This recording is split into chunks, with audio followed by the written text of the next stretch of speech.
Welcome back to the Queer Economy, where we celebrate LGBTQ people around the world as they impact business, culture, community, and more. I'm your host, Ben Ferney, and today we're joined by Jane Massey, who spent 25 years as a police officer in the UK, moved to New Zealand 2 years ago with her wife, and was on season 2 of the Traitors New Zealand. So Jane, welcome. Thank you so much for being here. Yeah, thanks for having me. I've been looking forward to this for a while. So yeah, keen to talk to you about all sorts of stuff. I've been watching your podcast. They're really good. Really enjoy it. Thank you. Before we dive right in, I'd love to just give you a chance to give an introduction and introduce yourself to our guests. Yeah, so I guess I've got even more of a bit of a complex story. I was born in the UK. I was adopted as a baby. My birth mother was Irish, and I was born in 1971 when, I don't know whether you're aware of this, but all the story of the Magdalene sisters, etc., where, strict Catholic, couldn't have babies out of wedlock. So, yeah, I was shipped over to the UK, and my mum and dad adopted me from an orphanage in Norfolk in the UK, run by nuns. And actually then I was brought up in a strict Catholic family. So my adopted mum and dad were Catholics, and so I went to church every week. So all whilst growing up knowing that I was gay from a very young age. It was quite difficult with knowing that and definitely being at odds with the Catholic religion. But anyway, so my adopted mum and dad separated, divorced when I was 8. My mum remarried and didn't follow Catholicism anymore. So kind of got another blended family from that, and then joined the police when I was 20, not through any real want to do it. I was going to go one way after school. I was either going to be a criminal or a police officer, I think. I was on the edge of being either. My mum always says this, you're on the edge. And I just walked past the careers advice one day and I saw, oh, do you want to be a police officer? I thought, oh, I'll try that. Went in. And then before I knew it, I'd gone through all the things and I was, in the police, which kind of made me the person I am, but also at 20 years old was a massive culture shock. The fact that when I joined in 1991, things were so different from what they are now. So yeah, I had a really good upbringing, but it's kind of different, quite complex, and really at odds with religion, which is a massive thing and still is, unfortunately, in many ways. Yeah, there's so many layers, I think, as queer people, where we're experiencing this within religion, within society, within the workplace. And a lot of the time, we're in various stages of even just accepting our own queer identity with ourselves, adding on top of that, having those conversations with people around us. So there's definitely a lot of layers to your story that I can hear. Let's go ahead and just start with your time in the police force. I'd love to hear a little bit about some of the culture shock you experienced at the beginning, as well as your experience being gay as a police officer. Yeah. Well, like I say, when I joined, it was so different from what it is now in any country. When I first joined, we weren't even issued handcuffs. And I remember as a female officer, and this is so bizarre now, but we weren't issued with trousers. We were issued with a skirt and culottes. Well, I mean, these big, wide culottes. It's hilarious. The guys had a wooden truncheon, which was about this big, and the women were issued a smaller truncheon, which was about that big, and it was that big so we could pop it in our handbags when we were out on the streets. And that's the God's honest truth. Wow. I mean, it's crazy. So, and we're talking like a long time ago, but there weren't as many women. When I joined, there wasn't anybody I knew that was gay, queer, nobody. And even though by that point, I told my family, my friends, I had partners, in every aspect of my life, I was out. For the first 2 years, certainly as a police officer, I barely spoke to anyone. I was so shy, which isn't me at all. And I certainly didn't tell anybody about my sexuality. I didn't feel like I was able to at all. And I still remember, and I feel ashamed of it now, but I remember there was another woman in the police station who I started to date. And at that point, I lived outside the area that I worked in. I lived just outside that area in a rural. So not really, no one would come past my house. But anyway, I wouldn't let her park in my road for overnight for fear of somebody driving past and seeing her car. So I used to make her park her car down the road and go pick her up. I mean, it's crazy, but that's how paranoid I was, rightly or wrongly so. I think after, we'll go on, but I think after a few years, maybe 4 or 5, my force was quite progressive anyway, and I got to know a few more people, and then I kind of slowly sort of came out to people. And to be honest, I never had any issues personally, but sadly that's not the case for everybody, as we know. And I think it's natural to have that nervousness. I mean, you mentioned the car parking down the street. Looking back, you're like, why did I do that? That was crazy. But in the moment, you were doing what you thought was best for you and really out of protection for both of you. You know, it's interesting to think about the timing, where the world was at that time. I'm sure you have so many stories and various experiences. Just the fact that they had that smaller for your handbag is just, it's hilarious. I know, it is. It's absolutely hilarious and unbelievable, really. But I distinctly remember it. And there was a real separation. And actually, not long before I joined, the women police officers were only in the station doing admin. You know, it was really weird. So that only as a gay female then as well, it was just like, wow, this is a double whammy. It's really odd. And I'm so pleased that nowadays that generally people can be themselves. You don't have to hide stuff like that. And my force were really progressive. We were the first in the UK to have lesbian and gay liaison police officers for a start. I was on the Gay Police Association National Committee for a while as the women's representative. So things did quickly move along, but it took some really outstanding people, not me, but really outstanding people to come out and put their head above the precipice and say, you know, look, we're queer and that's fine. And, you know, this is a tiny part of us and we're here whether you like it or not, sort of thing. And then that went on to the whole police being in the pride parades, which was great as well. So it was a real journey. And I'm sure it's not perfect now, but I feel like I was part of that movement and I really kind of proud of that. Yeah, you said there was outstanding people, not me, but other people. And I think in moments it's easy to look back and go, "Oh yeah, I was there, but really these people were the ones making all the difference." But the reality is your presence made a difference, you know? Yeah. As queer people, it's a culmination of the way we all show up and how we're able to really just function in society. I think that helps progress it, even if it's just one small step at a time, but it helps one more Yeah. person feel more comfortable or realize that we're just human.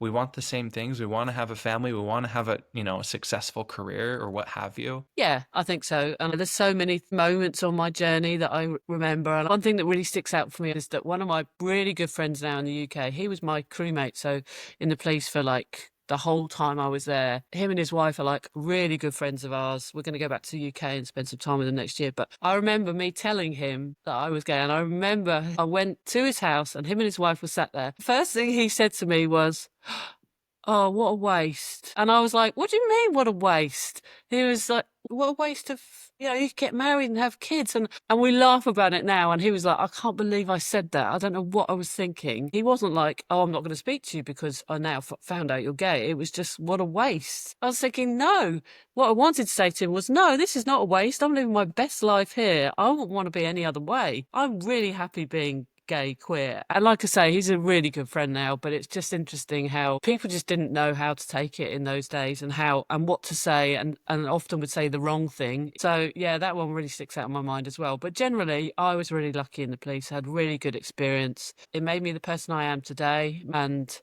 I've got lifelong friends out of it. I think that story with your friend really points out the power that comes from connecting with people one on one. I think it's easy to have misconceptions when you don't personally know someone who's a part of any group, really, but especially if you're not personally connected to a queer individual, it's easy for people to be unsure of, oh, what is their life like? But once you connect with someone, it's like you're gonna be fine. And as long as you're happy and trying to be a good person, that's all that matters, right? Okay, so as you look back, it sounds like you had a fulfilling career as a police officer. I'd love to hear, is there one moment or experience that stands out as a rewarding experience? Oh, there were loads of moments. One of the biggest things for me, and I'll always come back to it, when I was on the Gay Police Association board, my force were doing the lesbian and gay liaison officers, was we took part in the very first Brighton Pride as police officers in uniform. Now it's done everywhere, but there was a very first time anyone had done it. I remember being there and I'd actually done something to my leg at that point. I can't remember playing football, how lesbians are. I was on crutches, but I still went and did it and with my uniform and stuff. And it was like the most powerful. And I remember being so proud to be wearing the uniform and all we got was great comments because it was pride, you know. Some people with pride now, they don't need pride, whatever. But things like that paved the way for pride just to be normal. And now going in uniform, people, I'm sure they're proud, but for that was actually the first time it had been done. And it was a huge thing, a huge moment. And I just remember being so proud to be part of that. And I'll always remember it. Yeah, always. It will always stick out probably as the most proud memory, if you like. That's amazing and so special to be part of that, pioneering it in a lot of ways. I'd love to hear, as you think about other queer people who are in a variety of work industries and jobs, who might be, one of the only female queer employees or one of the only non-binary or trans or queer of any sort. What piece of advice would you give to them as someone who had a very successful career, even as you were in the vast minority? What advice would you give to them? I would say that for me, it was really important that I was my authentic self. So I learned early on in my career anyway that I wasn't going to pretend to be somebody else. I realized quite early on, I had to grow up overnight. I saw some horrific things in, like really early on. And in those days, remember, there was no welfare, you were just like, you see some horrendous things and then go up to the bar, have a beer and go home. And that was it. There was none of this like, are you okay? Are you okay? But I think I realized straight away, and I think it's really important to surround myself with like-minded people. And I think that's the advice I'd give to somebody. Know that you can be authentic and be your honest and have integrity, but surround yourself with like-minded people. And I would say never compromise your integrity, never. And that's probably the biggest thing for me. I would never compromise my integrity. And I think that's so important. Being gay or being queer or being non-binary or whatever is such a small part of you, a person, and I think it's just never shy away from the person you are, but always keep your integrity. Always prioritize your mental health and always reach out to people if you're having any issues at work, whether it be because of your sexuality or anything. And that's why I think it's so important, as I said before, is to surround yourself with positive people. Always, prioritizing mental health is so important nowadays, even more so than ever. Yeah, it's always a good reminder. I think it's more part of the conversation today, but I think it's always helpful to continuously just say, it's okay. Let's just check in on ourselves and see how we're doing. Okay, I'd love to pivot a little bit and hear a little bit more about how you met your current partner, your wife, and what led you to moving to New Zealand and that whole process. Yeah. So I met my wife through a mutual friend on Facebook, weirdly, and she isn't from New Zealand, but her family emigrated here when she was 11, and then she left in her mid-20s and came back to Europe and had been in various places around Europe. So I met her and we got married within a year. We were in our mid-40s. And I'd had lots of partners, but never really felt I was ever going to find the one. I remember saying to my mum, I'm never going to find anybody, Mum, that makes me happy. And my mum's been really supportive all the time, but she was like, you will, you will. Anyway, so I met Trina and instantly I knew. I know that sounds really wanky and stuff, but I just knew straight away. She moved in with me. We got married within a year, and that was 10 years ago. 3 years ago, Trina thought she might want to come back to New Zealand. We visited quite a lot. So I applied for a residency and then we moved back here just over 2 years ago. Yeah, she's got family here. I'm working for the local council and we bought a house, got chickens, we've got a puppy, we've got a cat that we adopted from Greece and flew back to the UK and then flew from the UK to bloody New Zealand and has cost us a frigging fortune, but we love her. It's a good life here. I don't know if you've been to New Zealand, but it's a very different place from the UK. I'm happy here. I'm happy with her. I feel really blessed, feel really lucky that we're healthy, happy, and that I've met somebody who makes me laugh every single day. Every single day. And that's so important for me. Yeah, obviously passion and lust at the start is really important. That's the first thing you find with somebody. But long term, you gotta have somebody that that you really like. And I do really like her. And we have fun together. We have fun, and that's just so important, isn't it? And then, of course, moving here, I then managed to get on the TV show. So it's all been a bit of a whirlwind, but it's been great for me. Yeah, great. It's exciting to hear that you moved. First of all, I love that things have worked out the way that they have. It's so beautiful to hear. But I love to hear that how quickly you moved from the UK to New Zealand. And then, I mean, you've only been there 2 years and you were just on the show last year. Is that right? Yeah, basically. When I applied, I'd been here 6 months. Yeah. That's the perfect segue into talking about the Traitors. I mean, at the beginning of the episode, you said that you thought that you'd either be a police officer or a criminal. And so you were a police officer, and the Traitors sounds like it might have been your chance to do some lying and manipulation, right? Right. Yeah. What was your experience like on the show? I'm a big Traitors fan. I watch all of it. I do podcasts about it. And your Traitors USA, obviously, with celebrities, and the UK one I used to watch when I was here. So when we came over, I just saw it advertised. I thought, oh, sod it. I'll just put a video in. Anyway, we went through lots of video interviews. It was a real robust process to get in. But I knew from the start that I wanted to be a traitor. I knew it, and I was really adamant about that. And the reason being, as you've just touched on, is because I've led this really honest life. My friends will say I'm totally dependable, I'm loyal, my integrity is never in question, and I thought I want to play the other side. So luckily, I don't know if anyone will watch it. Obviously, I was chosen to be a traitor. So I was so pleased about that. And I loved it. I loved it. I've never applied to be on any TV show ever. Not somebody who likes the limelight. And it wasn't because of that. I wanted to do it just because I loved the whole ethos of the game. And I wanted to see if I could lie. And yeah, it was brilliant. I'd recommend do 100%. It was such a great experience for me. Met some lovely people. It was stressful. It was emotional. It was just brilliant. No regrets whatsoever. I won't say what happened, but yeah, made a lot of good friends out of it and absolutely had a ball. One thing I want to point out, and if you're planning on watching this season and you don't want to hear spoilers, skip 20 or 30 seconds ahead in the episode because this might be a spoiler. But I love the moment when you revealed not only that you were a traitor, but also that you were a police officer, and just seeing the reactions of the people in the room. That's one of my favorite things about the show, is when people go out with a bang like that and watching the room erupt. And obviously I haven't watched the whole season yet. I've just seen some clips, and that was one of the ones that I've watched so many times because it's so fun.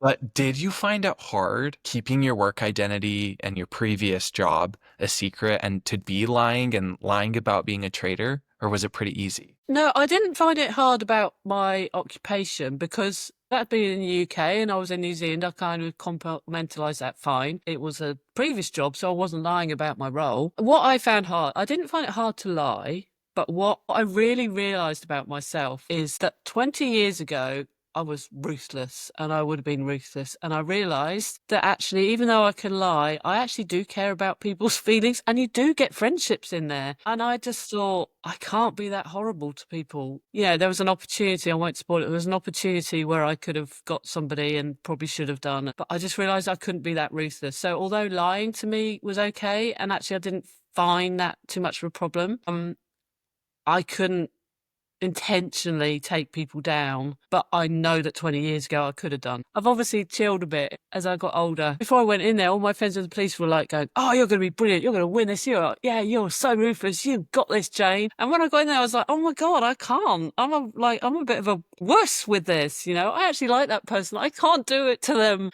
so it was really interesting how I found out stuff about myself even then, which isn't a bad thing. I mean, I think it's nice to have some sort of humility and care about other people, but yeah, you're right on that part. It was interesting that nobody questioned my work, what I did, but I would think it was Joe's face, I think, that was like couldn't believe that I was a police officer. Yeah, but I didn't want to say that I was a police officer because you've seen in previous roles where police officers either get voted out early or they get picked on, so I thought I'm not going to tell them. So it was brilliant. I loved it. And I think I can lie, but I don't think, I'm certainly not ruthless anymore. It's just not in me.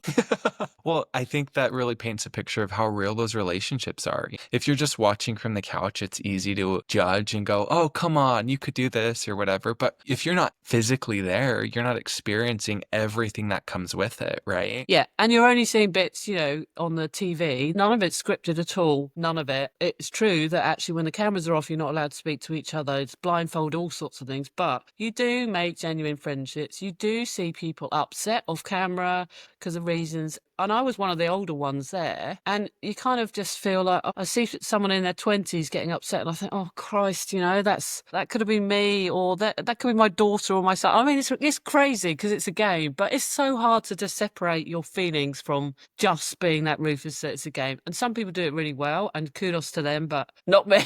Not me, obviously. Well, hopefully they can maybe do like a Traitors Worldwide and bring back all the all-stars or people who have been on the show before, bring them back from the UK, New Zealand, Australia, all the different ones, and let them compete together Yeah. so we can see you again. Well, that would be great. I mean, we did an online game not long ago. I did it with Linda from the UK, a few from the UK, Series 3, Trana from Canada, and we did an online game which was really, really good. But yeah, if we could do it, oh, it would be amazing. Yeah, it would be great. I've made so many friends from that anyway, but everybody's got so much to say and different stories. And yeah, someone like Trana, I could talk to her all day. She's just awesome. So that would be great if they could do that. Maybe one day. Anything else from the show that you want to share? No, all I say is watch it. It's a really good one if you can. New Zealand 2 is one of the best series, and that's not just me being because I was on it. It actually is really good fun. But all I'd say is anyone, if they're interested, do it.